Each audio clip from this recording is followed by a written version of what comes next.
ने क्यों लगे। मंत्री बोला, अगर मेरी बात असत्य निकले तो आप मुझे वैसा ही दंड देना जो एक राजा ने अपने अमात्य को दिया था। अंत में उस अमात्य को मरना ही पड़ा था। बादशाह ने कहा, तुम किसकी बात कर रहे हो? वजीर ने कहा, हे राजन, प्राचीन समय में एक राजा था। उसके राजकुमार को शिकार का बड़ा शौक था। राजा उसे बेहद चाहता था, जिसके चलते वह राजकुमार की किसी इच्छा को अस्वीकार नहीं करता। एक दिन राजकुमार ने शिकार पर जाना चाहा। राजा ने अपने अमात्य को बुलाकर कहा कि तुम राजकुमार के साथ शिकार पर जाओ, तुम्हें सभी रास्ते मालूम है, इसलिए एक क्षण के लिए भी राजकुमार का साथ न छोड़ना। राजकुमार अमात्य और कई अन्य लोगों को साथ लेकर आखेट के लिए निकल पड़ा। तभी राजकुमार को एक बारहसिंघा दिखाई दिया। राजकुमार ने अपना घोड़ा उसके पीछे लगा दिया। अमात्य ने सोचा कि राजकुमार का घोड़ा तेज है और शीघ्र ही बारहसिंघे को मार लिया जाएगा, इसलिए उसने अपना घोड़ा धीरे कर लिया, परंतु बारहसिंघा दौड़ता ही रहा। काफी दूरी तय करने के उपरांत बारहसिंघा राजकुमार की आंखों से ओझल हो गया। तभी उसने चाहा कि वापस अपने अमात्य और अन्य शिकारी साथियों से जा मिले, लेकिन वह रास्ता भटक गया। उसने देखा कि एक डरावने पेड़ के नीचे एक स्त्री बैठी विलाप। राजकुमार ने अपने घोड़े को रोका और स्त्री से पूछा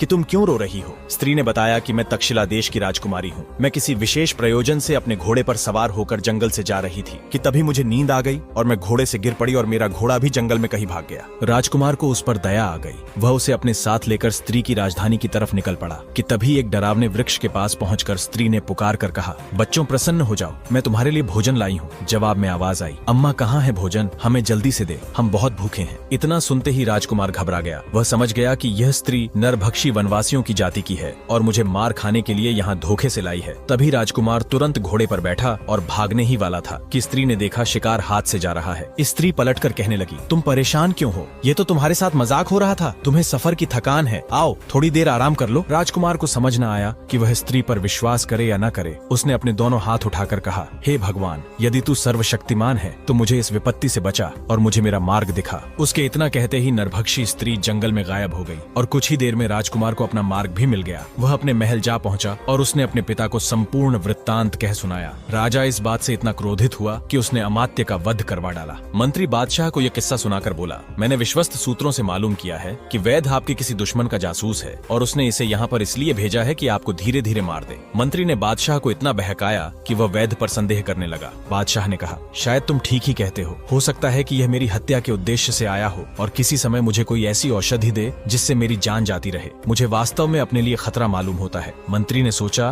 कि अपने षड्यंत्र को शीघ्र ही पूरा करना चाहिए, ऐसा न हो कि बादशाह का विचार बाद में पलट जाए। मंत्री बोला, महाराज फिर देर किस बात की? उसे अभी बुलवाकर क्यों नहीं मरवा देते? बादशाह ने कहा, तुम ठीक कहते हो। बादशाह के आदेश पर सैनिक वैद्य को पकड़कर महल में ले आए। वैद्य बोला, हुजूर, ऐसा क्या गुनाह हो गया जो ये सैनिक मुझे पकड़ लाए हैं? बादशाह ने कहा, मैंने तुम्हें प्राण दंड देने के लिए बुलाया है ताकि मैं तुम्हारे षड्यंत्र से बचाव कर सकूं। वैद्य को बड़ा आश्चर्य हुआ। उसने पूछा कि